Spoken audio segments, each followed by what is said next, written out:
Is that Erica? Is it a fire? Oh shit! There's a fire. There's a fire alarm. Whoa. This is a joke.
Yes. You know, what are you looking forward to?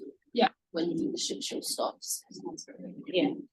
Okay, so your question to me, I'll just formulate some answer for that. So Yeah, sure. And you can just speak. Hot. Oh, it's on the email. What? The YouTube link. Yeah, okay. Like, yeah, art is taking it a bit far. My friends, okay. Happy Women's Day. Hey. Women's Day from a warm, hot Nairobi. Happy International Working Women's Day. Yes. Thank you, Marie. Thank you for, yes, exactly. Thank you for reminding us the real cause. Yeah. Imagine how many people I said no today. I'm already. Folks, you know the stream is live. Huh? Yes. Okay, I sent you the links. No, Yes. it's live now. Okay. Wish us luck. It'll be fun. Have fun. Yes. Nike. Yes, yes. We're waiting for them. Yeah, I guess the methodology says she is going to introduce us. So where are you guys based? We are well, most of our members are based in Nairobi. We just recently opened an office. In fact, last Saturday, just a few days ago, we opened an office in Uganda. Yeah. But you still work remotely? I'll Well, give the we're further than well, SK is relatively new, so Just say let's go, or will somebody count us down? Like, is it it's not streaming yet, right? Someone has to stream. What the women see. Oh, we're already live. Yeah. Oh, Angela, you are born for Why did you say that? So I heard that we are live. sorry. Oh, we're live. We're streaming. Good morning, almost afternoon from a very, very cold New York, and good evening in Nairobi. Thank you so much for making time for joining us here in our little portals. We were just talking about how this is kind of cool. This is interesting. It feels like a circle. And initially we were fighting the idea, like on Zoom and other platforms, that we can't see ourselves, but now we've accepted. And we are leaning into this experience. So thank you everybody for making time for this. Yeah, today's hashtag, I believe, is portal to feminist power. So if you want to share anything on social media, please remember to hashtag that. And there's also translations in Kiswahili, I understand. For those that would like to interact with us in Kiswahili. And also for our panelists, if you wish to switch into Kiswahili now that we know that there's translation, yay for us. So this year's CSW, which is the Commission on the Status of Women, is looking at technology, right? And the theme itself is innovation and technological change and education in the digital age for achieving gender equality and empowerment of all women and girls. The theme excites us because it finally recognizes and mentions the importance of tech in addressing sexual reproductive health and rights issues for all women and all people. But those who work in this space also see the gaps. We see what's missing. Yeah, we see things around innovation and technology, and how sometimes this language positions women, and mostly global minority world, global South women, as beneficiaries of technology, users of technology, and how other people elsewhere are supposed to make these innovations and give them to us to make our lives easier. But we also know that the work we do interrupts this narrative in different levels, where we have spaces where we are holding mega corporations, the platforms themselves accountable for how they allow certain kinds of information to proliferate in these spaces, how violence to continue rampant in these spaces. And these are the conversations, I think, that will enrich this space today, because we all interact with technology in one way or the other, which is not to disvalue the fact that we are users of technology, but we're also people who critically engage around issues of technology. We ask hard questions. We say, what is this? Some feminists have come to the place where they're like, do we want it? Mm-hmm. Do we want technology that looks like this? Mm-hmm. And so we are disrupting the idea that all technology is good technology if you use it well. Mm-hmm. If at its very seed, it is biased and racist and sexist and homophobic, we don't want that technology. But yeah. So thank you so much for everybody.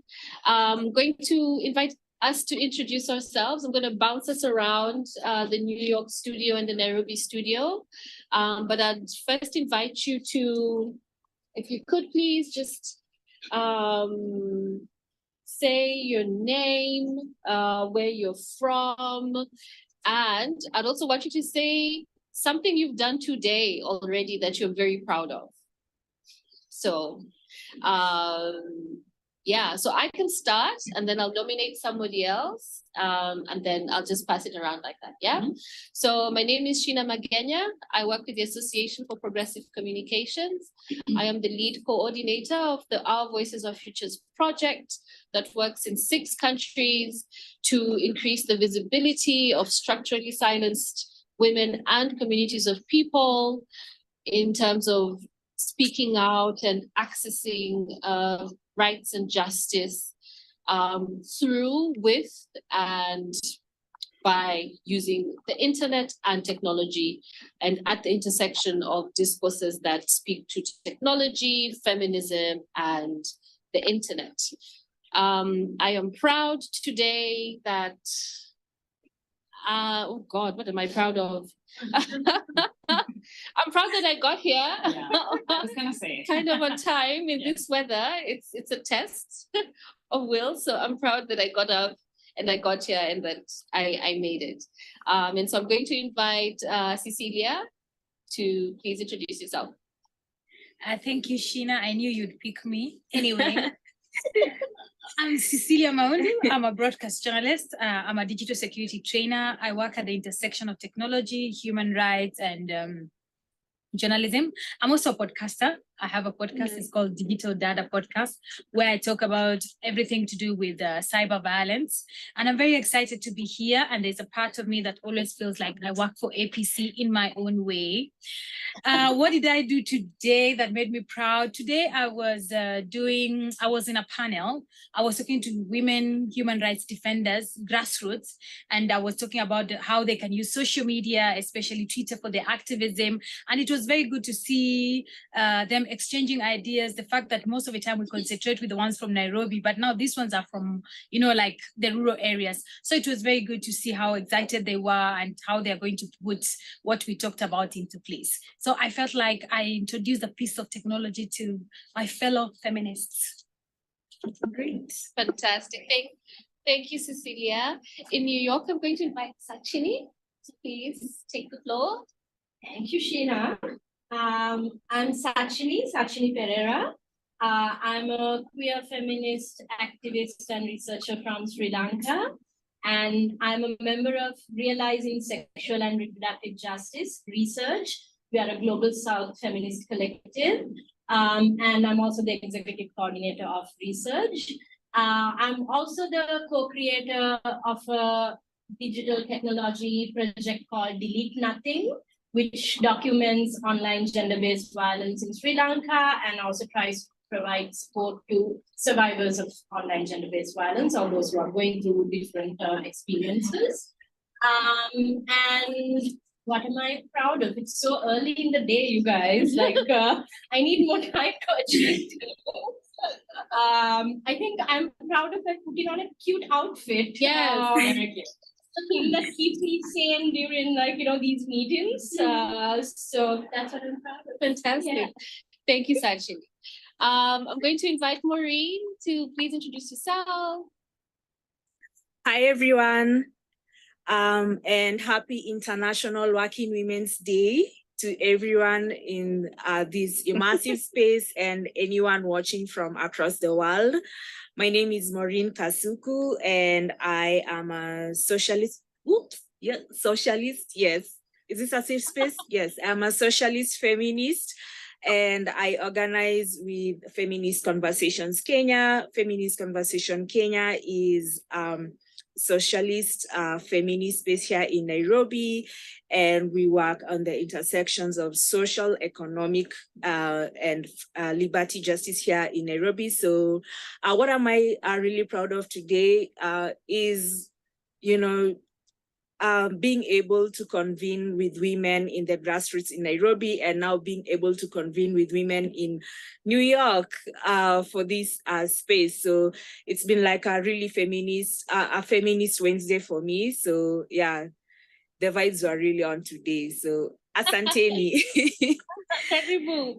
We like the vibes. Thank you, Maureen. I'm going to invite Grace to please introduce yourself. Okay. Thank you. My name is Grace Kamau. I work for the African Sex Workers Alliance. I identify as a female sex worker. We are based in Nairobi, Kenya. We work in 35 African countries with 158 members across 35 African countries. And I'm excited for this conversation because sex workers are left out in most of this conversation as women, as feminists, and I would like to bring the view of our sex workers.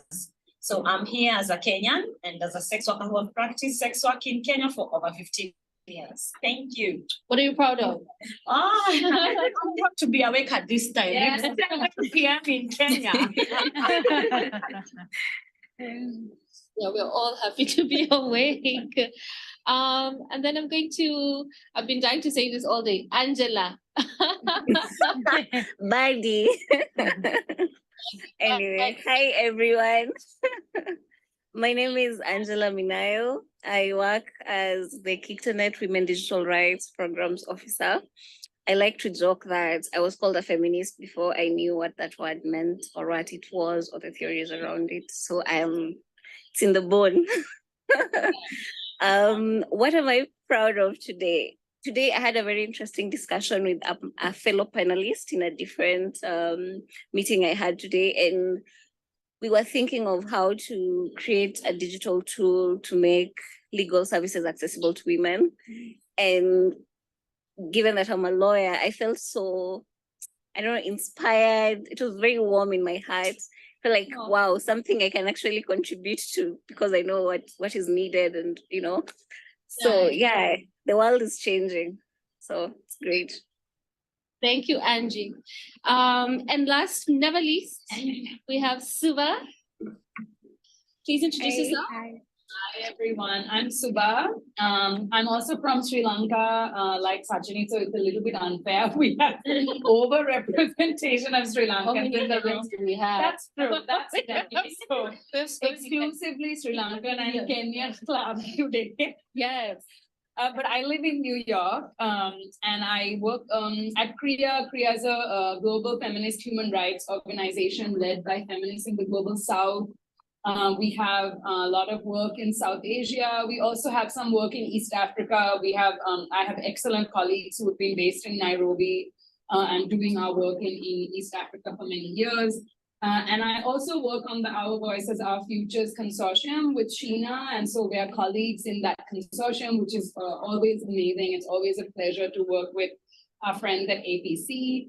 My work at CREA focuses on kind of fostering the collective resilience of feminist movements as we resist anti-gender, anti-democracy forces. And it includes our digital rights work. I think that's about it. What are you proud of? Oh, proud of, I thought about this for a few minutes. I, did that thing last night. I was so exhausted yesterday. I kind of left some things that I should have done last night for this morning. And I actually got those things done. Well done. And I was on time for my morning meeting, so that was good. Fantastic. Yeah. Look at us, we've done so much already. I think it's a good practice to every day try and just, what am I proud of today? What did I do? Because we're not doing nothing. Yeah. Even when we're doing nothing, we're doing something. And we know this. We know this about we're thinking, we're dreaming, we're imagining, we're hoping. So we're always doing something that we're proud of. So I'm going to go to my first round of questions. So just a flow of the show. I have prepared individual questions for all the panelists, and we're just going to bounce around between New York and Nairobi. And I'm going to pose a question to you that you can take maybe 5 to 6 minutes to respond to. Not more than 5 because we are on the clock, unfortunately. And then I have a bunch of other questions that I'm going to pose to just all of us, and we can have conversations and we can ask each other about our contexts, our realities. If you have follow-up questions for each other, I think this is also like a cool time to do that, to ask those questions as well. So my first question goes to Angela. And So Angela, what does the digital policy space look like for activists and in particular structurally silenced communities of people, especially the LGBTIQA, sex workers, and people with disabilities in Kenya? And what is KicTanet doing to address existing and emerging issues in Kenya? You can share some challenges and some wins. Yeah. So the digital policy space in Kenya is very active. I'd say we have a lot of laws and policies on digital rights. We have the Computer Misuse and Cybercrimes Act. We have the ICT policy. I think something to note is that the word gender is mentioned once in our Vision 2030, like the blueprint for, like ICT policies once. Like that's how we see gender in this country, in our national ICT policies. It's not a consideration, so to speak. Another interesting thing is that we now have a gender advisor to the president. She's an advocate of the High Court. We are yet to see what she will do for digital rights, but this is the first government to have a gender advisor to the president in the new regime that has come in place. In my work, I have realized that Kenya treats women, when they talk about women or when they talk about gender, they're talking about straight women. They're talking about able-bodied women. They're talking about educated women. It's very elitist. So I keep trying to tell policymakers that women are not a monolith. Women have so much diversity, and our policies should reflect this diversity. So I keep saying, even to women in parliament, women senators, there are women who are not able-bodied like you and me. So when you talk about their programs, they're different, especially for the digital perspective, because you're talking about ICT standards for persons with disability. You're talking about digital literacy for women in rural areas, women who are yet to even start having smartphones. So that's why I say that the way the policy is structured, the language is not really looking at women in all their diversity. It has a very narrow view about gender. So when I talk about gender work and I say we work with the LGBTQ group, there's always a pause, like, why? In their mind, gender is women. So why are you talking about another distinct, to them it's a distinct group? The mindset around gender, sex is very not progressive. So what you might look on paper to be a win for gender, digital rights, is really a win for straight women. It's a win for the women who are acceptable in society. So we also still have backward colonial laws. We still decriminalize, we have still criminalized same-sex relationships. We have criminalized sex work.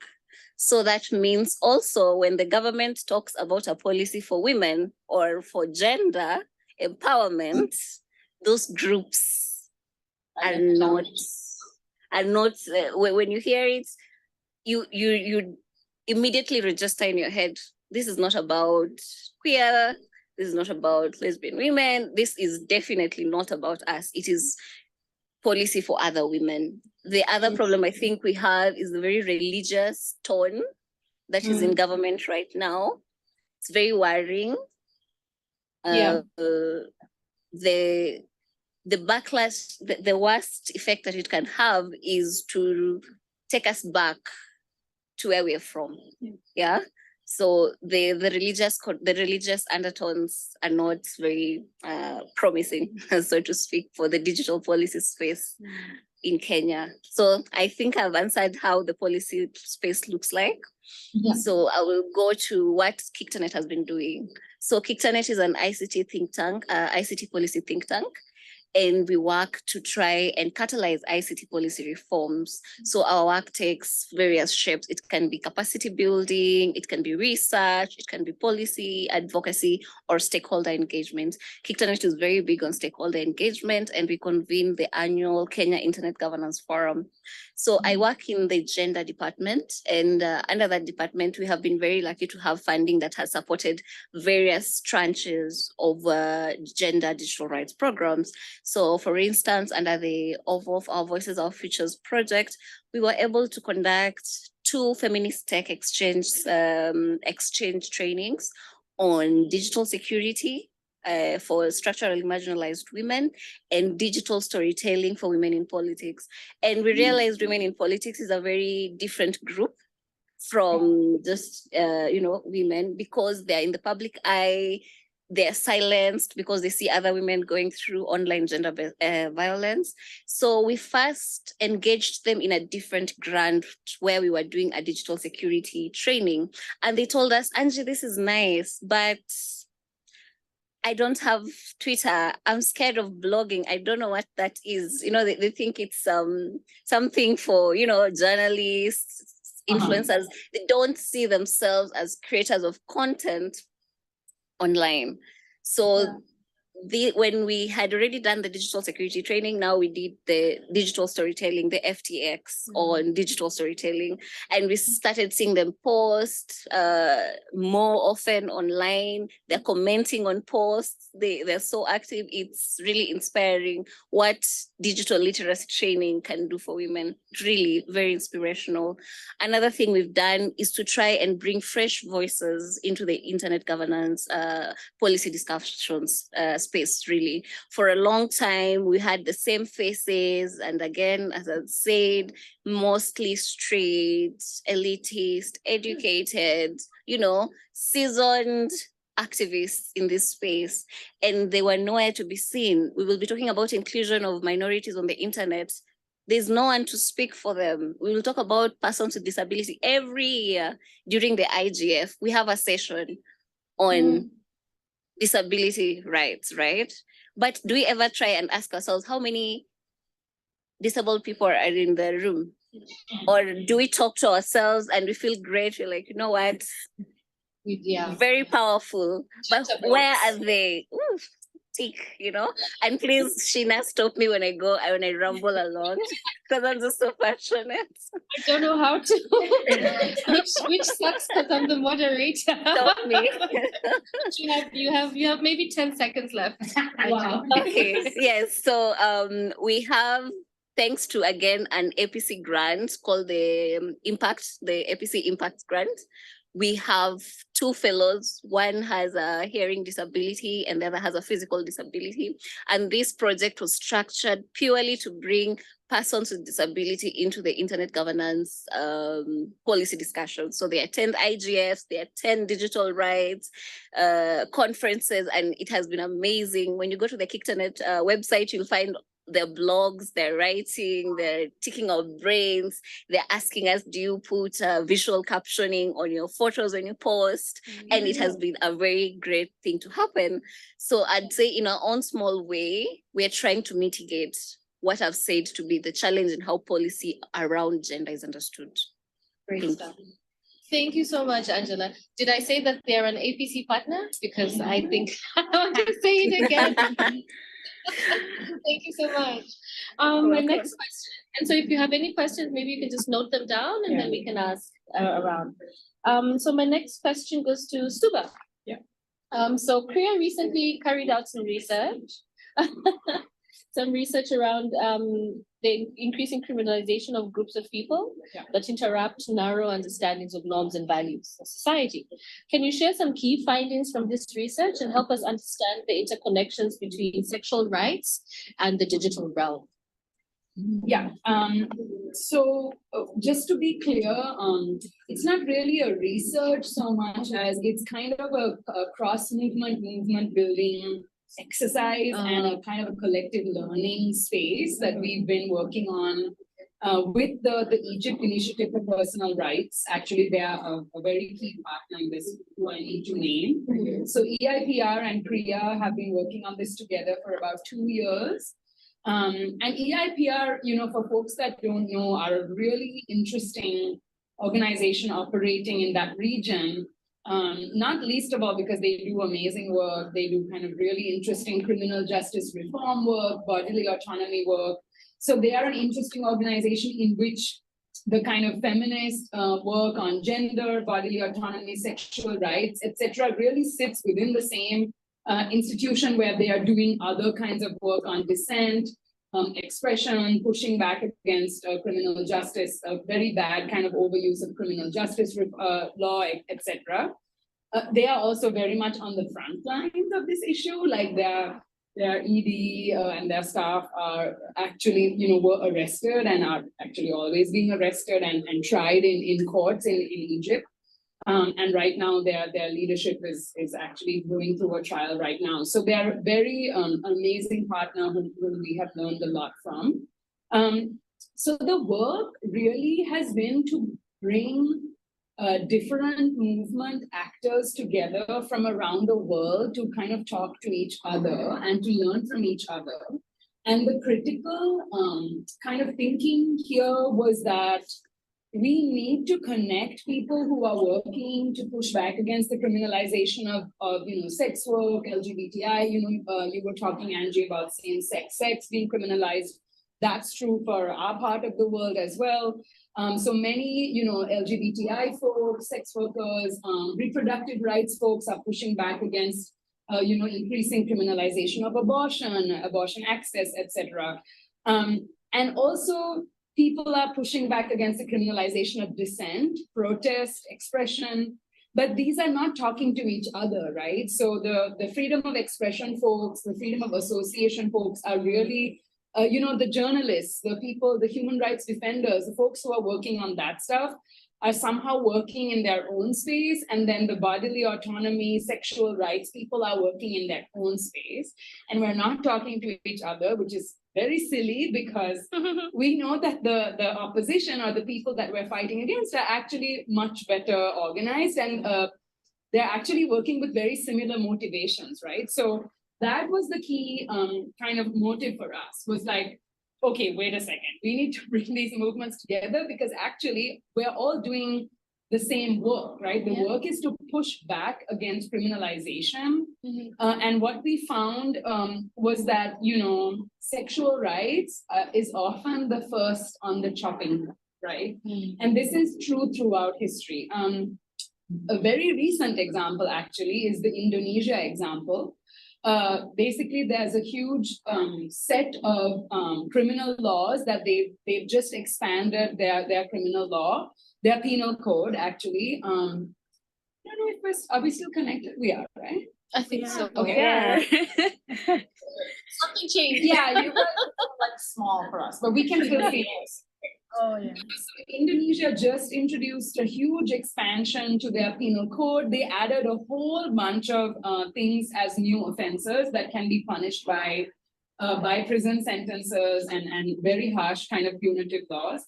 One of the earliest signs of this new set of laws actually was that they criminalized what they're calling premarital sex, right? And that happened actually about, this conversation happened like 2 years ago. Obviously, no one paid attention to it except those of us that are paying attention to how sexual rights is being, eroded and criminalized. Now, that same set of laws is criminalizing protest, criminalizing trade union action, criminalizing a lot of civic action, increasing police powers to act, to arrest protesters arbitrarily, etc. But the sexual rights again was the first sign that something was going horribly wrong. But of course, we had to kind of try to convince people that that was problematic, right? But a lot of folks that are kind of human rights defenders or in human rights movements didn't see that criminalizing premarital sex is a problem, right? They didn't see that. Now it's a problem because they're like, oh shit, this law is like, it's criminalizing all of this other stuff, So this is exactly the kind of learning that we are trying to, share and kind of give each other by bringing all of these movements together. The last thing I want to say is that we are also helping each other kind of redefine how we think about criminalization itself, right? So we are really having to expand our own understanding about criminalization, not just as being through criminal law. Because in many places, the state is very smart now. They're very creative, very agile. They're using other kinds of law and policy to also restrict and punish, right? So here in the US, for example, in some states in the South, abortion is not just banned through criminal law, but that they're also using civil law to have people report on people providing abortions, people providing information to people who are seeking abortions. So you can be taken to civil courts and fined like $10,000, even if you share a phone number for an abortion provider with someone that's seeking an abortion. So that was very interesting as well, right? All of the different kinds of legislation that states are using, and of course, anti-gender actors who are not states are using to restrict and punish, which is very, very creative and much more wide in scope than just the traditional criminal law, because they know that the moment you introduce a criminal law, there's a huge, judicial review process. There's going to be a lot of, so they're doing it in all of these other ways. They're taking people to civil courts. They're using, corporations are introducing all these insane policies, which are never going to be questioned by anyone, right? Because it's a corporation. So that's one of the other main learnings that we've had from each other as well, that our own understanding of kind of punitive measures really needs to be, we need to really start looking at a lot of other law and policy where this kind of thing is being introduced. Yeah. Wow, thank you. Thank you so much for that, Suba. Very, very enlightening. My next question goes to you, Cici. My question to you, so Cecilia, the work you do helps create alternative content that challenges stereotypes about women in media, especially journalists, who experience a very particular kind of violence online and offline. How has your work brought up issues of visibility of women and queer people in journalism? And how are you pushing back against increased attacks online? Thank you so much, Sheena. So I have a podcast. It's called Digital Data Podcast. The journey of Digital Data Podcast started with APC because they were very generous enough to fund the start of the podcast, and they're still doing it. One of the reasons why I started Digital Data Podcast is because, and up to today, and I don't know, Angela would, if Angela would agree with me, we have still not accepted that online violence is real violence. People are still for the idea, oh, it's digital, like move on, knowing that we are from very patriarchal society, and the systems are deeply rooted. So I decided, because it's something that is not visible in the mainstream media, and they were not ready to actually put it in the mainstream media, because even the editors in the newsroom are still arguing about it. So I found an alternative, which was a podcast. And my podcast is more of storytelling. So most of the time, I just invite women journalists who've gone through the branch of online violence, because most of the time when they go through the online violence, people feel like it's not a human being who's on the other side, like maybe it's a toy. So I want these women to come and speak up for themselves. So through interactions with them, something that I really noticed is the underreporting, because of lack of policies and laws to be able to push their case forward. So most of the time they tell you, I didn't see the need of going to the police because I knew they would not help. But if you see, if it's underreported, then we don't have enough data to push for policies that can be able to inform laws. So one thing we always do is, I encourage them to go and report. And also the issue of mental health, because most of them speak of how they were affected mentally. And we come from a society whereby you don't speak about what you're going through. When you have a roof over your head and your food on the table, that is more than enough. If you complain that you're stressed, you're being spoiled. So the issue of mental health, discussing about it, because 90% of the time, the ones I've talked to, they said it was a total breakdown for them. And the sad part is still they need to go to work and deliver as per usual. And the organizations they work for, they don't have any policies to be able to protect them. When you go through online violence, you are on your own. So we are trying to push media houses to come up with policies to protect these journalists, because they are doing their work. It's not like they are doing their own work, they're doing the work for the organization. So the organizations need to take responsibility, but for them to take responsibility, they have to accept actually what these women are actually going through is real violence, and also for the journalists to know how to be able to protect themselves online, because they maybe excited is not the right word, but maybe they get excited and you give more information that you need to, you don't need to, because sometimes it's more subjective than objective. They're in the public domain, and with the Kenyan system, especially Twitter, it's very toxic. So they also need to know exactly what they are trying to put out there, because they are not only protecting themselves, but they're protecting the people they love, because most of the time the people they love are also hurt a lot when it comes to the issue of online violence. Another thing, we try and campaign in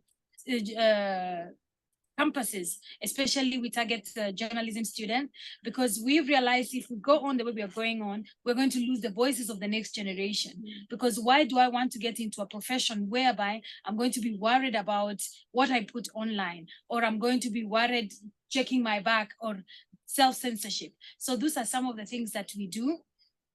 And also we are trying to be able to get to a point whereby we create as much material as possible and in different languages. English is not our first language. As much as we speak English, it's not our first language. So we try, like with, we worked with PEN America last year, and we translated their online harassment manual into Swahili. So to be able to put information out there in a different language. So in case anyone wants to access in a different language other than English, they can be able to get their information there. Thank you. Thank you so much, Cecilia. I'm going to ask my next question to Sachini. That's okay? So research works directly around issues of feminist care and democracy for majority world global South organizing. How important is care for digital movement building and for feminist organizing? And what does this look like? What can it look like practically, and especially in these very hostile contexts that we exist? How do we take care of ourselves? Thank you, Sheena. I mean, not a hard question at all. No, feel free to stop me at 5 minutes. I mean, I haven't put a timer on, but Like other organizers. I know. I'm so sorry. Sorry to be that nerd. I think, I mean, care is extremely like foundational, but is also that thing that makes us feel so guilty, you know? Like, I think culturally and also in the movement, we've been conditioned to really think that, you know, like we were talking about this, like, you know, that we are doing this like thing for the greater good of like, you know, humanity, and, you know, which means that we don't really have to take care of ourselves or like each other, or like if we do that, it's like seen as a luxury, or you're indulging yourself like in many different ways. You know? And I think for us, the way research came about really was by looking at these global spaces, like a space like CSW 13 years ago, and really seeing that the younger feminists from the global South who were brought to these spaces, right? Like we didn't come to these spaces. Someone sets an agenda, like an INGO, and says, okay, you're my like our partner, we are going to be doing this, you're coming here, right? And you don't really know like why you're here, what you're doing. People are telling you that your issues can't go in the document, it's not the correct language, like, you know, like there's so much coming at you. And at the end of the day, you feel very disempowered and you're like, okay, like I don't know what I did here and now I'm going home. It was very cold and, like all of this, right? And so noticing this, some of these feminists who were coming to these spaces were like, okay, can I swear? I don't know, but they were like, so, yeah. TV. But they're like, we are going to organize ourselves because it was a very the space was full of older feminists, white feminists, people from the north. It still is in many ways.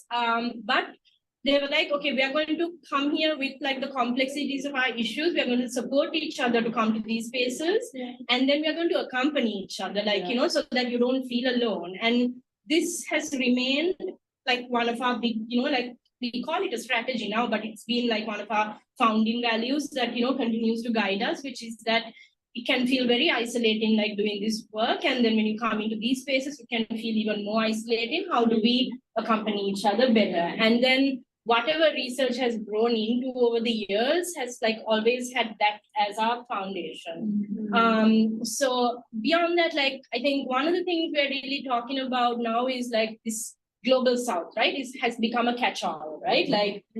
Everything is global south now, for one thing. All INGOs are also now working in the global south, right? So now it's become the new catch-all. And what does it hide, right? And the fact that all of us have so many different material needs, we come from different contexts, and the way we need care can be different depending on that. But, when we put this global south label, then again, it's like an equalizer that shouldn't be an equalizer, right? And more and more we talk about this, even when we were founded, there were certain privileges that helped us be here. And and then how do we really unpack that in order to bring different people into these spaces? How do some of us take a step back? And I think part of that is this thing about I think where we say and this really came out during the COVID period as well, because and this is where the digital comes in as well, because everything pivoted, right? And now suddenly CSW is online, all of our advocacy, all of our meetings, everything was online. And suddenly we saw this assumption that, just because something is online means, you don't need to be given money, or your material conditions don't matter, because here's an equalizer, you have an internet connection, so now you have access to all of this. And we really saw this last year, during CSW, when everything was virtual, so intense, the same intensity, but now you're at home, you're looking after your children, your cats, your parents, whoever, who needs you. But this is not being counted because apparently you're at home, and it's assumed that you can now come through. And we felt this really with our siblings in the Pacific who were leading the work around climate justice last year. These meetings were happening at 3 a.m. for them. Yeah. No one was giving them money for childcare. No one was giving them money. All these big organizations who were asking them to come and speak in the panels, because these are your experts. They are the actual experts. Right. But no one was supporting them. So for us, care actually looked like asking them, what do you need in order to do this and come out of this without you feeling completely drained, So then what we did was we paid people full per diem for all of CSW last year, for the people who were involved in it. We asked about their care costs, we covered their care costs, which meant something simple someone who is in a shared household could get an Airbnb to do their panel, which and no one really considered these things. And for us, so collective care looks like solidarity in that sense, right?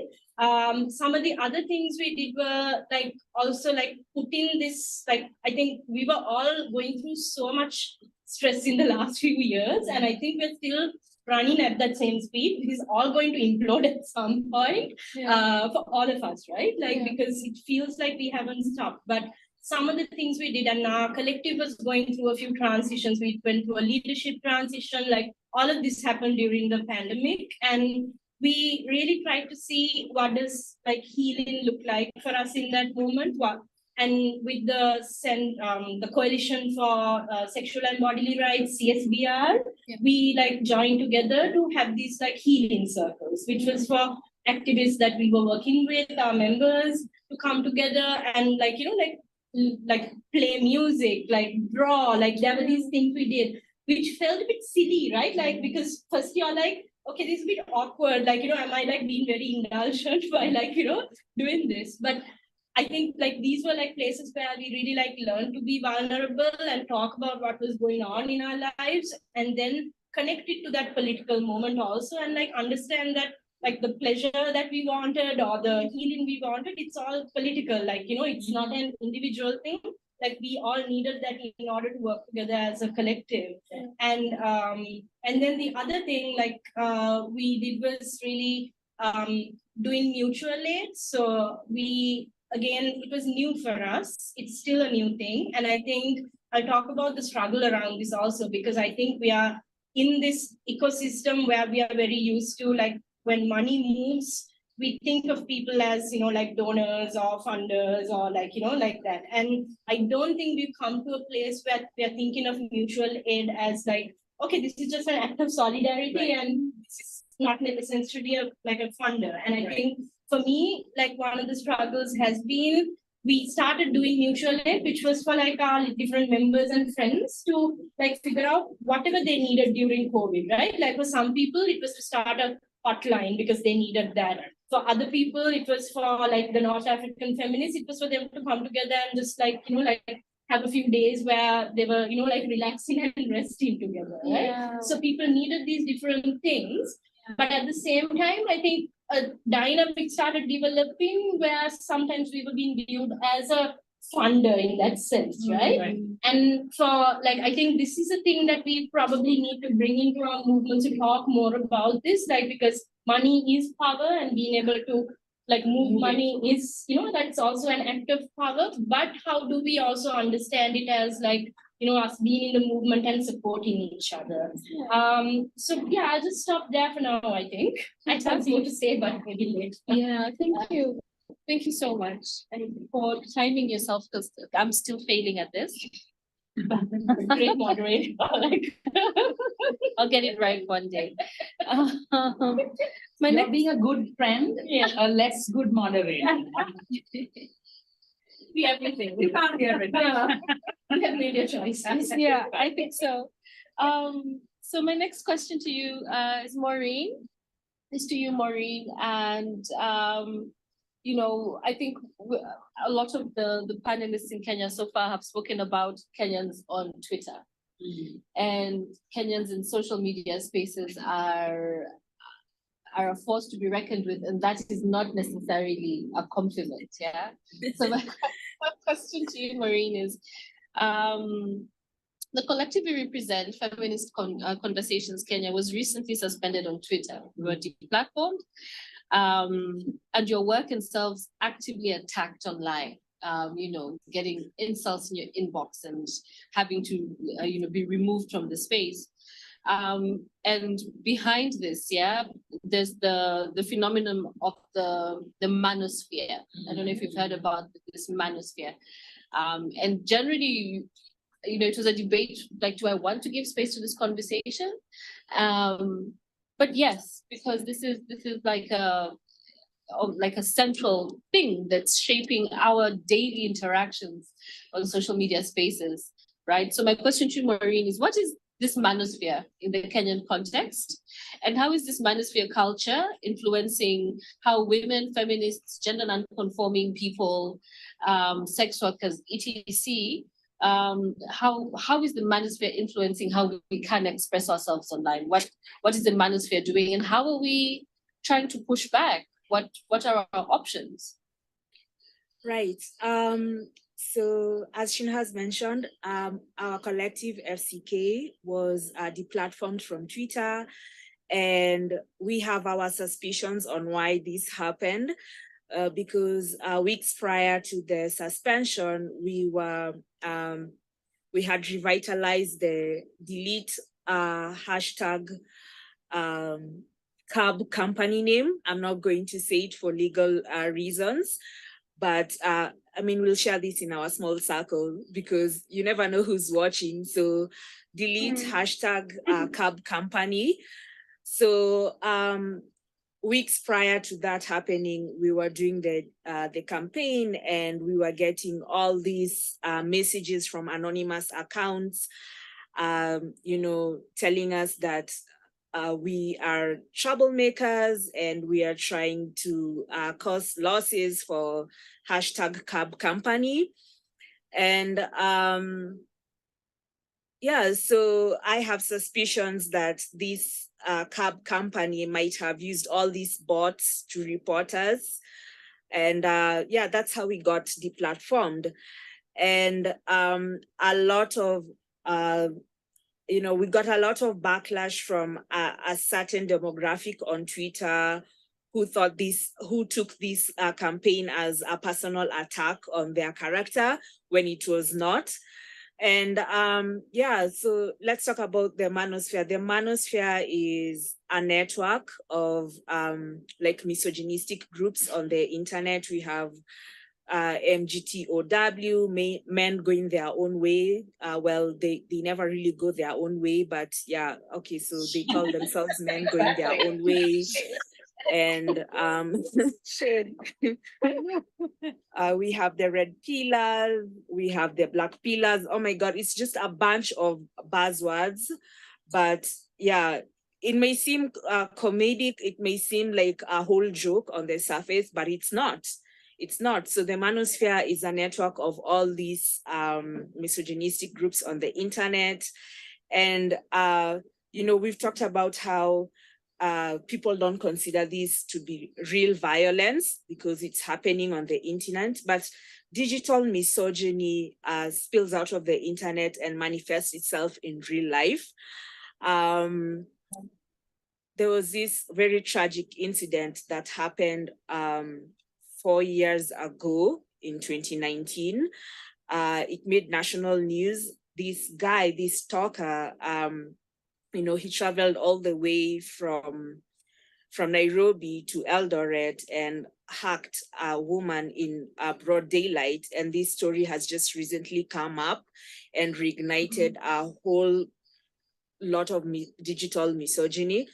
Now, the reason I brought this up is because right after that incident, that very tragic incident happened, right after the murder happened, I mean, this made national news.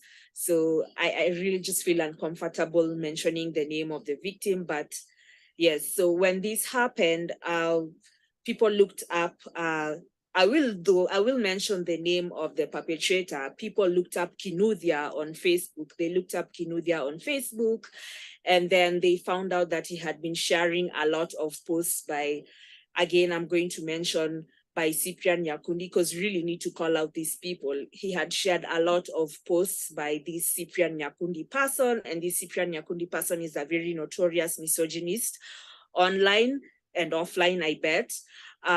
So I'm just trying to connect the dots here.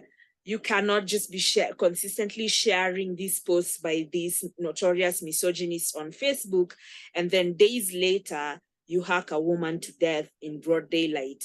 So these things are very interconnected. And,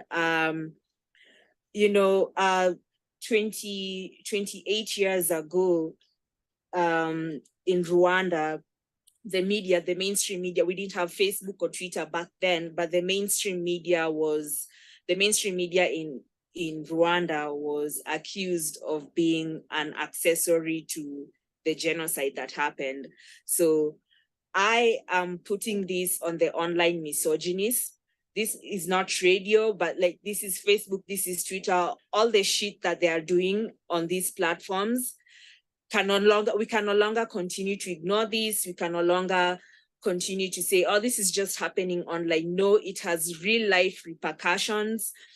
There's a very notorious misogynist on Twitter who has 1 million followers, and this person tweets, the most unhinged things every Saturday. They even have a hashtag that goes around every Saturday, and it's some really terrible things being tweeted from this account. And it's funny how our account was deplatformed for very unclear reasons. When this person has been reported, as has been reported so many times and is still allowed to keep their account. And, it's, we're always being told, oh, don't pay attention to them. They feed off your outrage, which is true. They feed off our outrage. But then we have to do more than just ignore what these people are tweeting.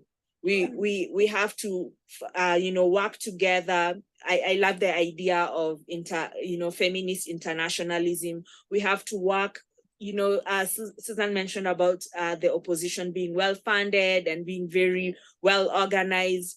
So this is a call to action for feminists here in Kenya and across the world to really take seriously digital misogyny and find ways to work together and find alternatives, because this is a threat. Sheena, you asked how this is affecting women and non-binary people. The recent homophobic sentiment that is currently sweeping the country.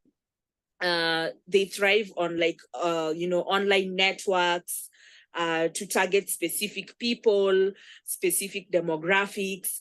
So we really have to be organized. I mean, we are not outnumbered. We are just out-organized. Not outnumbered, just out-organized. So we really just have to take seriously what digital misogyny is doing to the world, because we've seen people bomb colleges in the US. People are now hacking women in broad daylight here in Kenya. And who knows what, what other ugly vices the manosphere is bringing to Kenya. So that is how, various demographics are being affected by the manosphere, but we're not sitting back and not, fighting. We are also trying to make networks. We are convening in such spaces to share ideas and, talk about this without, this South African apartheid prince taking down our tweets.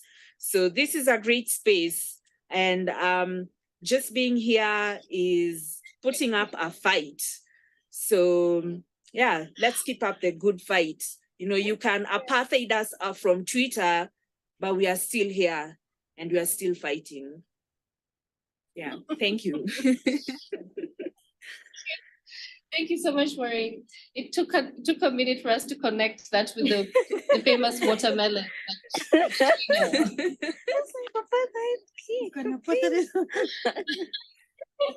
This is the name of the session. Yeah, the famous watermelon.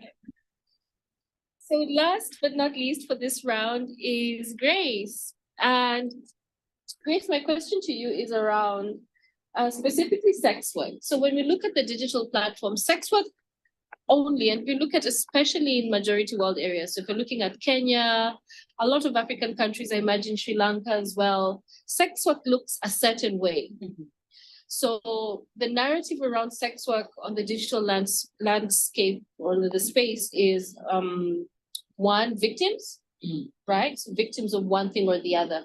I'm doing this because so there's a strong push to ensure that we only experience and see sex workers as victims of one thing or the other in the space, but also survivors of violence. And in the different panel that we attended yesterday, there's a lot of conversations, and the sex work conversation in the digital landscape is very diverse, because depending on where in the world you're located, there are some more agency-driven liberatory narratives for sex workers, but primarily in our context, it's this person is a victim of this, they need rescue.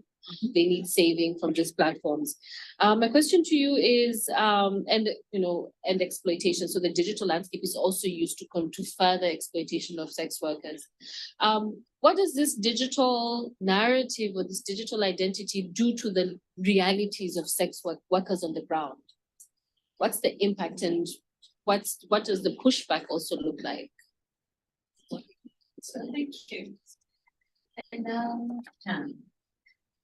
I want to agree to what everybody said, because I think digital platform for us women, when we start as a woman, it is a very difficult space for us to express ourselves because of the discrimination that is involved.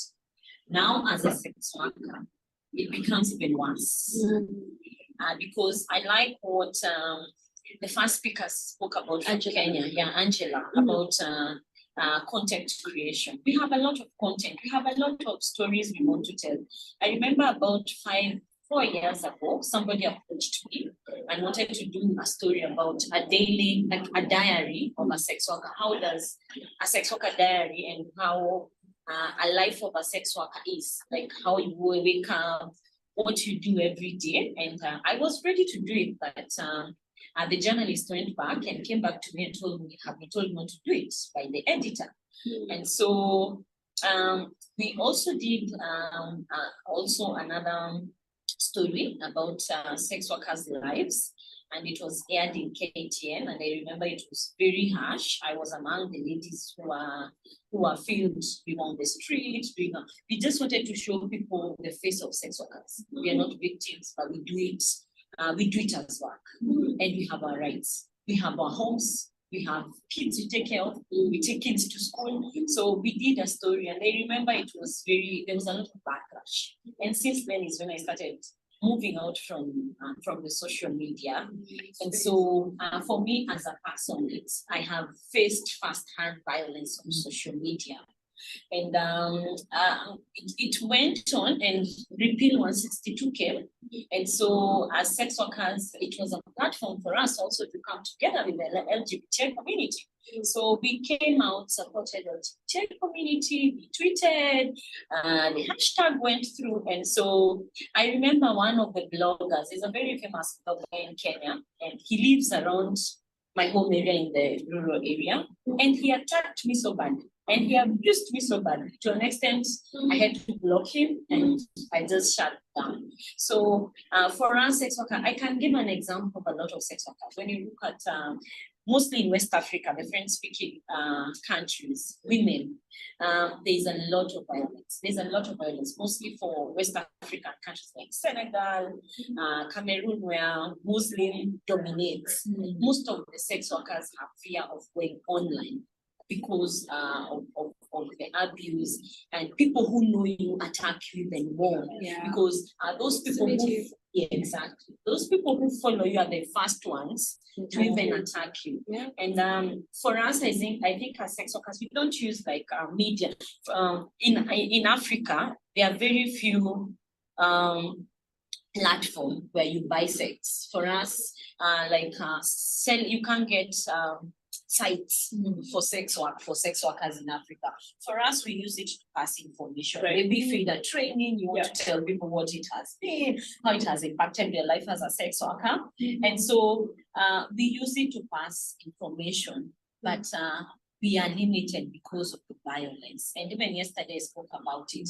A lot of us face violence, and you don't even get mental wellness after. You don't know where to go to. You don't know where to report that person to. Because one of the things, even not even digital violence, when you look even in real life, when as a sex worker I'm harassed by a client, even going to the police to report is a challenge. How do you even go to the police station with somebody abused you? You know very well, like for example, let me give an example. A client calls me and he wants a service. And okay, where do we meet? Place wherever I go. And then they tell me I'm going to pay you about $30. So when you go there, the client gets your services, he pays half of the money and tells you, I'm going to M-Pesa you. He M-Pesas you, immediately he reverses back the money. And you have even proof of the messages that you're going to meet. You don't even go to the police station because the first thing the police will ask you, you want to tell me such a beautiful lady like you're selling sex. You don't have anything else to do. So it's when it comes to digital violence, for us, sex worker is a big challenge because even the channels of reporting, you don't know which channels to report. When maybe my account is blocked on Facebook, I don't know where to go to. I even shared yesterday our Facebook account and our Twitter account it's most of the time we get that you wake up and the ASWA account is no longer there. The ASWA page is no longer there, not even once or twice. Yeah, so we have to now get allies so that they can be able to write to Facebook, so that our Facebook account can be suspended, our Twitter, our Instagram. So it's a challenge for us. It's a challenge for us. And also other feminist organizations and other feminist groups are shy to also associate with our sex workers. You find that That's true. yeah, you find that there are many murders that happen among sex workers. There's a lot of violence. You find that maybe even in the time of COVID, a lot of gender-based violence was reported among sex workers. We want to highlight that, but you find that sex workers are fighting their own battle. So it becomes now people are attacking us as victims, but they run away from the main issue. So it's a very big challenge, but I'm happy that this conversation is happening. Yeah, because we need to see how do we bring issues of sex workers, because most of us want to use the platforms. Like me, I don't shy away from stuff. But sometimes you shy away because you don't know if violence is, if myself as a leader, I face that. What about a young sex worker who want to highlight issues of young sex workers? What issues sex workers are facing? What about a young sex worker? If they face violence, how can I help as a leader? So we need to know these things. We need to know what channels we use and how do we do it, and who can we partner with to do it better. Yes. Thank you. Thank you so much. Thank you, everybody. This has been so enlightening and heartwarming. It's been a bit of a roller coaster. It's been heartbreaking. You're like, oh my God, and then there's some hope, and then it's but I am very humbled. I'm very lucky to be in this room with this conversation, because there's just so much wealth, you know, and every time I'm in such a space, I'm like, what are we doing with this information? And what can we do more? And sometimes it's not more, sometimes it's what can we do better? How can we work better? How can we be more intentional in our intersectional approach to how we work and how we see the work that we do? How can we do that? And so thank you, everybody, for your inputs. I do have a few other questions, and these are just I think these are questions. Feel free to be indulgent, be selfish. You can answer as yourself. You don't have to be representative of your institution. Because we are many things all the time. We're not always just Sheena APC. I am also Sheena, someone's mother, Sheena, someone's friend, Sheena, the bad moderator. You know, I wear many hats. Or just Sheena. Sheena. Thank you. Yeah. And so you can be any takers. You could just raise your hand or just speak up if this question speaks to you and you want to respond to it. And also, if you have anything unsaid from the previous question that you might want to add to the conversation, this is your chance. Yeah. So my first question is, if you think about your personal journey in your activism, how has technology impacted it? You know. And in what ways? So if you think about the first time you went on Twitter, or the first time you got on WhatsApp, or the first time you used a webcam, you know, your first interaction with technology in your activism, what was it that made you feel like, aha, okay, wow, this is huge, this is big, and yeah, and how did that make you feel if you think about your first interaction with tech? Any taker? Well, my first interaction with technology. Let me talk about Twitter, because Facebook, and I hope I'll not be sued by saying this, is, you know, it's like this platform where everything takes place. So we call it Mukuru kwa Zuckerberg. So Mukuru is another area which informal settlement. So with Facebook, it's always like but now with Twitter, I was very excited because that time it was 160 characters. So I had to read every word. So in my mind as a journalist, I was like, every word has to count. You know, there's no time whereby you have to write like this long composition and tell people blah, blah, blah, blah. So it's 160 characters. And that 160 characters is that time I think I had 300 followers or something, or 200, I can't remember. Not that I have a lot even now, but I just imagine like these people will actually be able to see this tweet.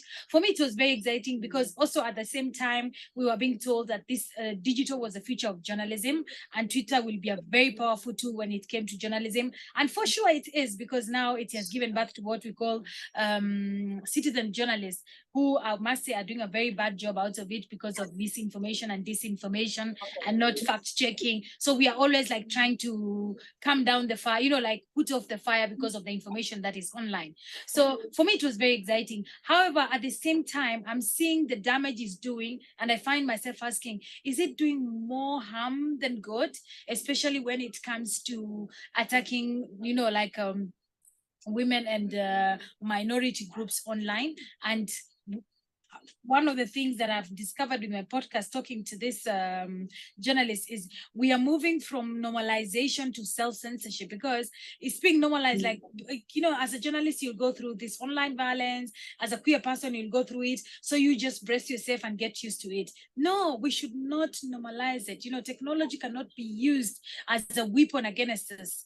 At the same time, you can't keep me off the online platform because I'm scared of being bullied. So I'm still thinking, is it okay when I look at how you guys are seated on the other side looking comfy and technology is making all this possible? I'm like, oh, well, there's so much good in it. But then when I go online and I find people being harassed, like how when she says that the account was deactivated, then you start asking yourself so many questions, because also the people who are on this platform, what role are they playing in this? Do they care? Are they there to advance healthy conversation, or is it a business that they're doing at the cost of other people's lives? Yeah. Nice, thank you. Maybe I'll, I was thinking about the question. Of course, there's, my first memories of the internet is the dial-up, the sound. Nobody else could use the house phone at the same time, or and of course having like the family computer, right? Like the desktop where everybody had to share the desktop. So obviously like zero privacy, zero space to like do your own thing. But I was thinking, I was like, oh, maybe I should talk about porn, and like that it is one of like the most kind of defining tech experiences for me even now. I think was how I discovered pornography as a young person in this context, right? On the family computer with like basically everyone else's files shared on the desktop, and obviously being like, shit, I'm definitely gonna get found out. And but I do think that it made my life much more interesting. It it continues to.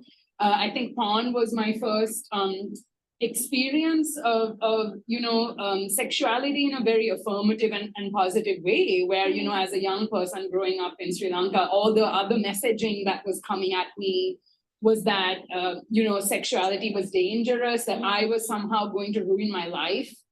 I was, going to end up pregnant, or end up something horrible was going to happen. It was always some horrible doomsday. Always completely out of your control. Completely out of my control, not pleasurable, not something that I could ever do for fun, you know. And I was always considered, I guess because I was always sexually curious and expressive, of course, the immediate assumption was that I was promiscuous, I was a danger to myself, I was a danger to others, etc. So in a way, I think porn was a great teacher for me that that was not the case, and that and also I think it made me a sex workers' rights advocate long before I had the language or before I knew what I was talking about, because I was like, no, but these people are doing it for fun and for money, and it's work. They all seem safe and healthy and willing, and there's someone behind the camera, there's someone, So that was, I think, is one very, very formative thing that I like thinking about. And I love to see how the industries have changed and grown. And I think there's so much more, queer, gender non-conforming, trans folks making porn now, which is really exciting. Lots more coming out from our parts of the world, I think.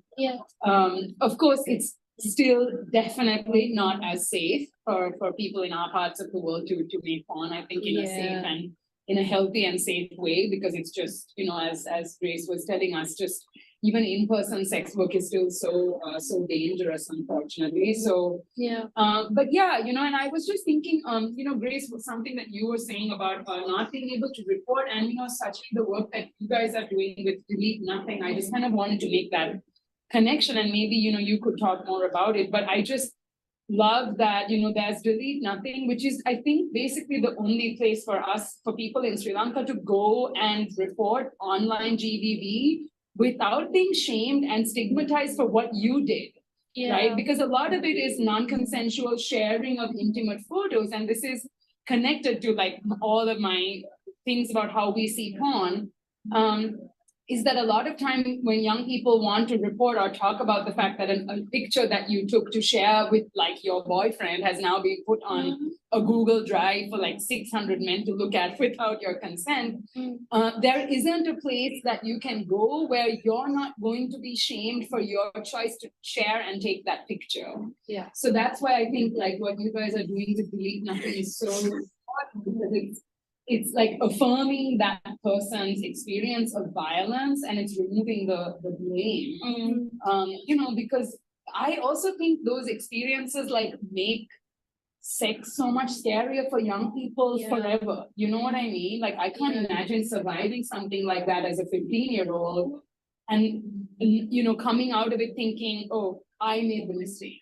Like now I'm going to shut myself off sexually completely. Yeah, like I'm never gonna do that again. I'm never gonna experiment again, which is just so awful. So like I think those spaces where we can, validate people's experience of violence without blaming them, I think is incredibly important. And it's something that we didn't have growing up. Yeah, very much. And I guess also like adding to like, I mean, it's like what you said really resonated, because in like almost like, let's say if we get 25 calls per month, out of them, like so many people don't want to like go to the police or like take legal action.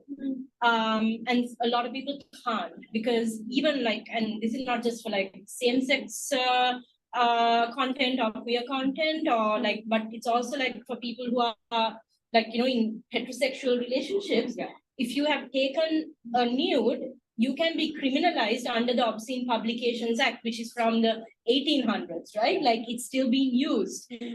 So one of our like things is also like, even when people come saying, oh, I want to go to the police, I know who did this. And then we have to be like, okay, like, great, but like, let me sit you down and tell you, these are the different things that could happen when we go, right? And then what we are also realizing is like most of the time what people want is actually just for someone to listen and acknowledge that this happened to you.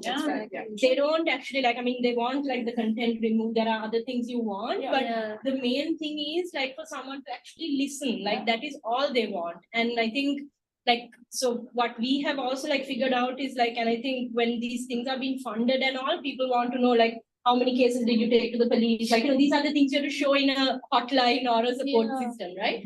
But what we keep trying to show is that like, no, actually, like we have to think about justice and healing in like such a like a more broad way, and like some part of it is just listening to people. And then the other parts are like, telling them how to be safe the next time you do this, like, and to make it okay for you to like, like do that again. And also like really understanding where like, especially the young people are coming from, where like, I think privacy is so different. Like, and I feel very ancient when I talk about privacy and security with younger people, because even to like, like to show that you're in a relationship, you have to put it on TikTok, like, or you have to share your password with your boyfriend, like, and this happens in so many parts of the country. And then, like our first entry point into don't share passwords has no application, because they're like, but then he won't become like faithful, right? And the whole thing plays out online. So it's a whole different like game also, right? These were like some of the things that, came to mind. And then I think one of the other things that you were saying, and you were saying and Angie was saying, like this internet governance, the democracy piece, and then this thing around sex workers, around LGBTIQ community, like when violence happens, what happens. But I think the freedom of expression crowd and the kind of the civil and political rights people, the way, like let's say in Sri Lanka, like all the civil society groups who work on these issues got together and came up with the some social media principles or manifesto, right? In that they're talking about being decent online, or so, and this is coming from the human rights crowd, right? And it's this very colonial idea of how to behave online. Very patriarchal. And if you think about then where do sex workers belong in that? Nowhere, right? Because it's okay, why weren't you being decent online? Now you must what do you have to hide? If you don't that one, don't do anything untoward online. If I'm fine with surveillance because I have nothing to hide. So that's not how it works. Angie, if I can ask, okay, in the internet governance spaces, because I've tried with internet governance spaces, I've given up on internet governance spaces, but you seem to still be there. But how do some of the things that Grace talked about, how do those fit into that conversation? Do you think we can ever bring them into this internet governance conversation? We are moderating for you. Thank you. Is that question directed to me? Yes. Okay. So I think the first step is to demystify the internet governance processes that pertain to gender. Do they even know IGF exists? Do they know when they are conducted? Do they know the issues? Because you will talk to them and they'll tell you, we are really struggling with reporting online gender-based violence. They don't know that they can access Meta, that they can write to them, that they can, so it's really demystifying and breaking the whole, what is it called? They get kept internet governance process, because sadly the people who have had access to these processes are, straight women, white women. They don't really struggle with the things the global south is struggling with. Okay, so I feel like the first internet this gender internet governance exchanges were very beneficial, because they understood also we can engage the gender best practice forum. It might not be the best, but it's a good entry point, and at least let them interact with the process and then say, this is not working for us, we'll go back to CSW, we'll go back to UPR, we'll go back to whichever other processes they were doing, or they'll say, we'll involve this process as part of the other processes we've been engaging to get better human rights, and all that. Again, the issue of sex workers, LGBTQ, it's all a mindset issue. So we can talk about it, but at the end of the day, we go back to our countries and we know how our countries behave against these people. So I feel like the collective needs to merge with the straight women-led, the straight traditional women organizations, straight traditional human rights. Once they join forces, we have a better voice. But as at now, it is normal human rights organizations that don't say anything about LGBTQ. They're the ones who have access to the government. They're the ones who have better leverage and lobbying for policy. And then we have the queer rights movement, the feminist movement, who are still seen as rebels. They're still seen as these people. What do we do with them? Someone has once said that Kenya doesn't know what to do with strong women. And it's true. Yeah. Our society reacts very violently against rebels. You are put to your place with quickness, like, why are you not as prayerful as Rachel Ruto or what is Dorcas? Why? Just be like them, you'll have a good life. They don't understand that my expression is going to be rebellious, it's going to be blunt, it's going to be unhinged at times, and I still have the right to advance these causes. So I still think policies, even freedom of expression, no one wants to go to those touchy subjects about LGBTQ, about sex workers, because it's not the dainty, nice woman they're advocating for. They're advocating for another brand of women which is separate from structurally marginalized groups and women. They're not even advocating for women with disabilities. And you'd think women with disabilities, like it's bad. The disdain society has for people who are different is shocking.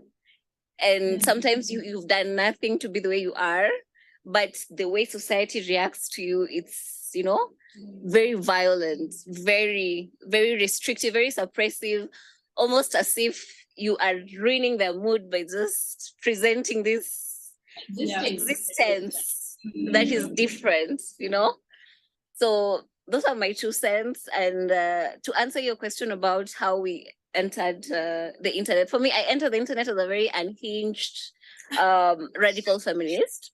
I used to trend on Facebook like every day. And yeah, guys, I was very open-minded and blunt. I still am, okay? And I'm known for that. So if you say my name, even among my peers in the legal profession, say, oh, that's a feminist. That one, So for me, it was unhinged. I found a community of like-minded women, and we used to rally together. And that's why I'm saying we need this collective movement building. It's very powerful. Yeah. Sheena, can I add something to what she said? Also, the media has a very big role to play, because we look at what has happened in Kenya in the recent past, when the LGBT community were given like an opportunity to register an association, and the country went on a rampage. I looked at Senate, people coming with Bible verses and all that, but People cried, guys. Crying, like literally crying. And yes. And the way media broke down the story is like they've been allowed to get married and do whatever you want and tag everyone. There's nothing like that. But because of the narrative that they've sold to the public have such a negative vibe out of it. And the only thing they've been told is, which is a right in the Constitution. So the media is very, for everyone. So long as that is your right, whether you're in that community or you're not. So the media also has a very big role to play, but unfortunately, the media is also led by the so-called very religious people, and it's only religious when it comes to some things, but when it comes to some things, the face becomes very different. So the media has a very big role to play so that they can be able to break down exactly what they're saying. Because for the last few weeks, we've seen homophobic behaviors in a way we've never seen before. To a point, if you know somebody in the community, you're fearing for them because you don't know what is going to happen to them. And today, when I was talking to the women human rights defenders, they were members of the community, and one of them said, I was so scared even to get out of my own house because I don't know who is watching. It's such a sad way to live, and it's so wrong because that's now a human rights issue, and that's putting people to such a position is extremely wrong on every level. So the media also needs to be educated, and I feel like the civil society should come in. But until we address the issue of religion and all that, we will just be talking about the same issue 5 years from now. Yeah, and just to add on what thank you, Shannon. On what you said about the media, I feel like the media are deliberately doing this misinformation and disinformation because today we're talking about digital spaces. I feel like they're incentivized. They're incentivized, to muddy the waters because, ever since the ruling and the recent wave of homophobic sentiment, I've noticed that I've been doing a lot of just personal research on Twitter. I notice every time they bring up the ruling by the Supreme Court on Twitter, these media houses, they get a lot of engagement and they are very deliberate with the words that they use.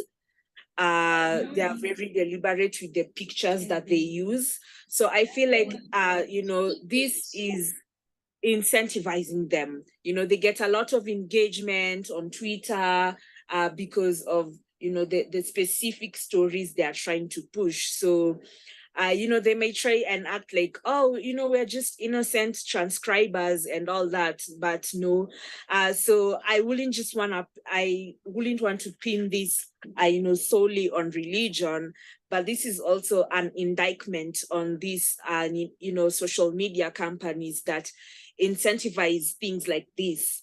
They'll do anything to get clicks, they'll do anything to get engagement, even if it's, putting people's lives in danger, spreading misinformation, disinformation, zero lack of ethics. And again, I introduced myself as a socialist feminist at the beginning, and this is all, rooted in capitalism, where people's lives are disposable. As long as we get money, it's money, and, hoarding resources. It doesn't matter who you hurt along the way. It doesn't matter if people are going to lose their lives. And I hate it so much. I hate it so much that, Meta and Twitter and, our apartheid prince, when he took over Twitter, he said that, the ad revenue on Twitter is really bad. So we are going to incentivize people to get as much engagement as they can. And we are going to use this data. What are they going to use this data for?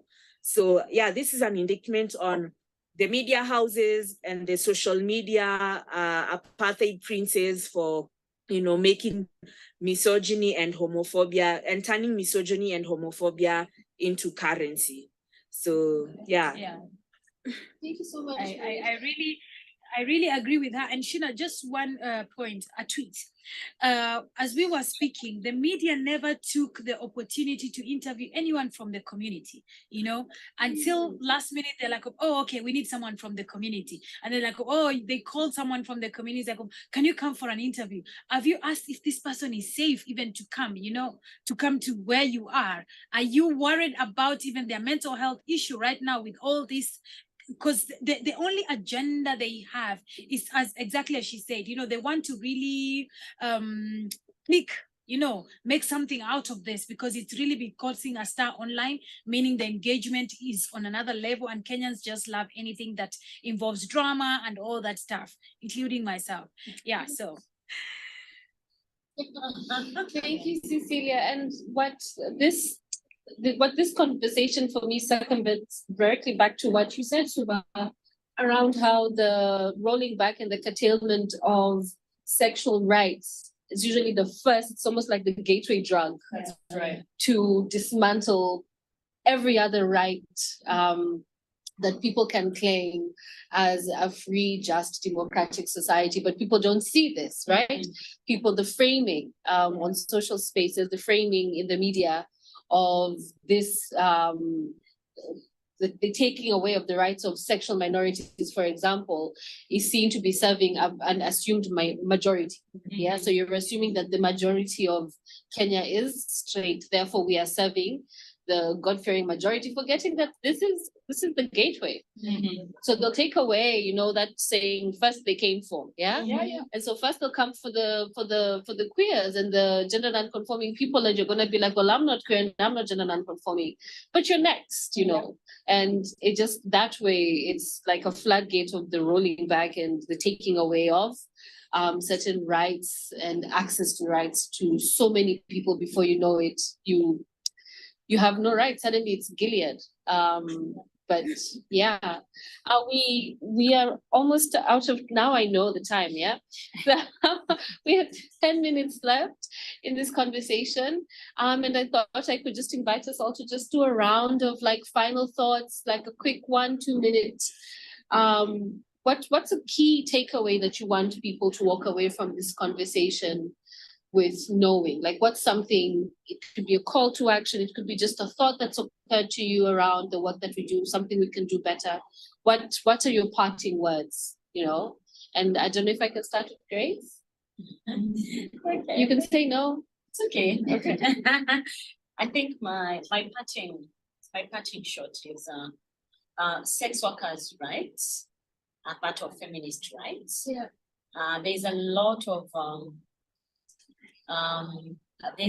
work we do around internet, even if it's not on social media, like trying to report cases of sex workers through phones and assisting sex workers to use phones or digital platforms, even if it's not Facebook, to better report violence cases and to better interact with about. So my call to action is donors not to shy away from funding such initiatives, because I think for us sex workers, I don't think there's an organization I know from ASWA that is funded to do that, but we have a lot of work we are doing around digital work. Yes. Thank you. Sakshi? I think it's taken years for us to, as a movement, even talk about online violence, right? Like, and I think APC, others who have been in this space know that it's taken a long time. But I think now what is happening is we are putting so much attention into the gender-based violence that we are forgetting why does the violence happen, right? Like someone is having fun on the internet before, like, like the violence happened, or someone is being loud on the internet and it was like looked at as like, not normative behavior. And I think understanding expression, pleasure, violence in a spectrum is so important, so that we, like as a movement, also don't get so hung up on only the violence that we forget, like we're always reacting then, rather than really putting out there what like sexuality or what freedom could look like and what like joy could look like. So I think so it's great that we are like accepting and working on violence, but really how do we expand this so that we are looking at this in a constructive way. So I think that's my message. Sula? Yeah, I mean, I think just adding to what Sachini is saying, I think, going back to the point that I sort of made at the beginning, that to pay attention when trans people are being attacked or when sex workers are being attacked, like not to let it slip by, because it signals something much worse is what, we're learning now. Not that it has to be worse for us to get angry about trans people being attacked or sex workers being attacked, but it really is about all of us, right? And that's the thing. It's like, it's so clear now from from our work on criminalization, for example, that this is all about exclusion. It's about finding new and exactly, the violence is just a tool. The violence is about exclusion.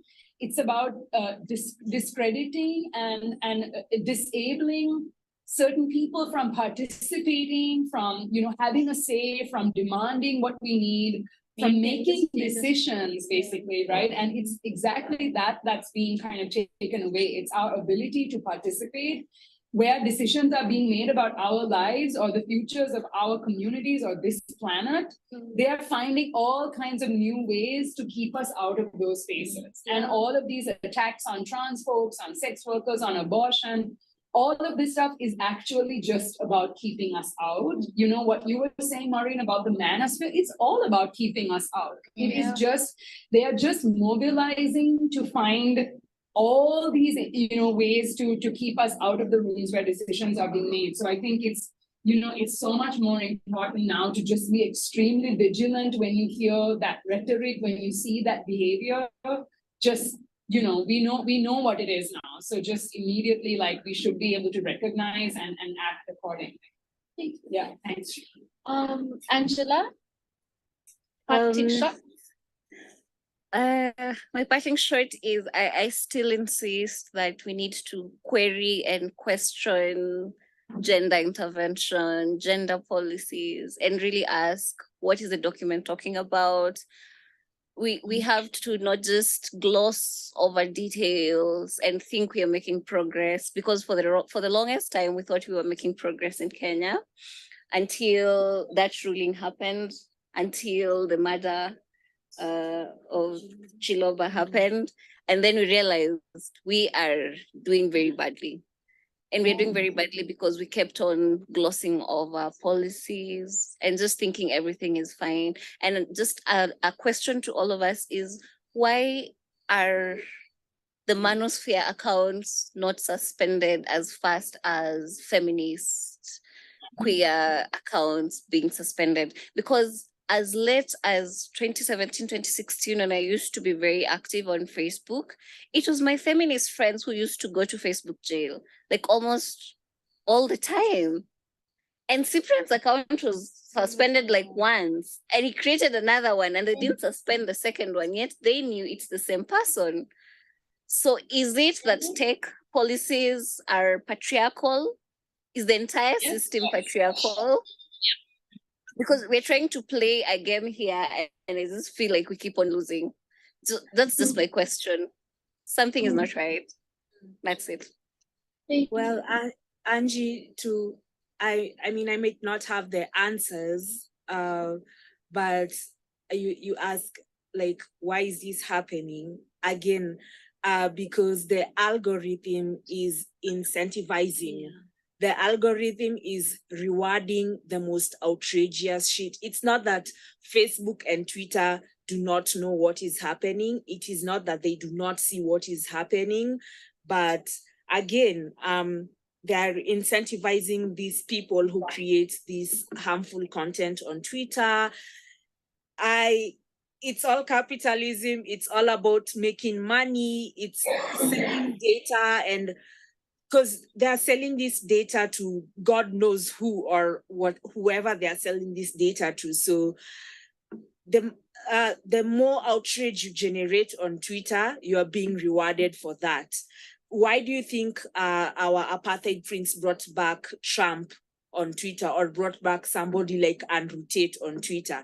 They know that these people are harmful. They know that their rhetoric is harmful, but because, they attract so much engagement, that is what they are after. So I guess my parting shot here is that, Subha talked about this, about us being able to be as organized as the opposition. And I keep saying that we are not outnumbered, we are just out-organized. This is my first time meeting many of you here today and learning about all the amazing work that you are doing in Sri Lanka, in Nairobi, all over the world. And, just knowing that there are all these amazing feminists doing this work. And it would be great if we practiced, feminist internationalism and had these discussions outside of, our silos, and share as much as information as we can. Let's get connected on these, very harmful platforms, but we're also still working on creating, feminist alternatives. I mean, Trump created Truth Social, which I've never joined Truth Social, but from what I hear, it's doing great. It's doing great for the bigots, the misogynists, the racists. So they've shown us the way. They don't need Twitter to keep doing their shenanigans. They created their own platforms. I know it's going to be difficult, but we really have to imagine a future where we can create our own platforms, where we can regulate these platforms, where we have the power, where we don't have, to do things because we are incentivized by capital. So, power to all the women, the feminists, the non-binary, the sex workers, the trans people, the socialists, working towards an alternative away from Zuckerberg and that other person. So that's my parting shot. We are not outnumbered, just out-organized. You said it. Cecilia. Amazing. So let me begin by saying, such conversations like we've had today give me so much hope that something is coming up, something better is coming up, especially for marginalized group online. I think my take home is I feel like we need to do better, and everyone needs to do better, because we look at the theme is digital, gender and technology for equity. But have you looked at some of the things that are making these people not being on the online platform? Are you finding a solutions for them, and a lastful solution, not a solution for 5 days or 6 months and then we are back? she said the bird is free now, you know, so it's literally everything goes on that platform. The same way, are we looking for a different alternative? Because we cannot be pushed online. We cannot afford to be not to be online. So what mechanisms are we creating so that we can be able to partake on the digital dividends? And also for the young women and young girls who are actually coming up, what are we doing so that they don't find the same bile that we found right now? So we need to create a solution for the next generation so that we don't be talking about the same conversation all over again. Yeah. So yeah, thank you so much. And this went better than I thought. Thank you. I know. Shocked.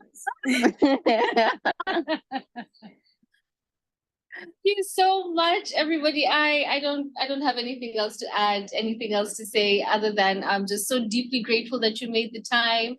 It's very late right now in Nairobi. It's dark. Please get home safe. We have our day ahead of us here, but it has been the most enriching conversation I've had in a very, very long time.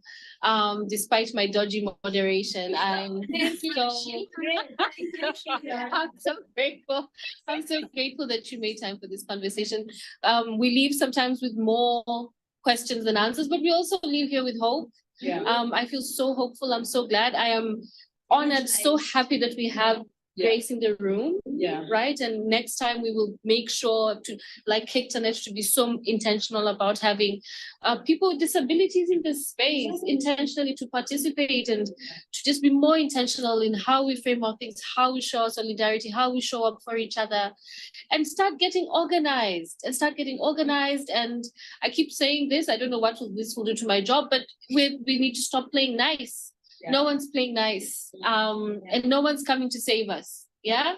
Nobody, not that guy in the sky. No one's coming to save us. We have to save ourselves.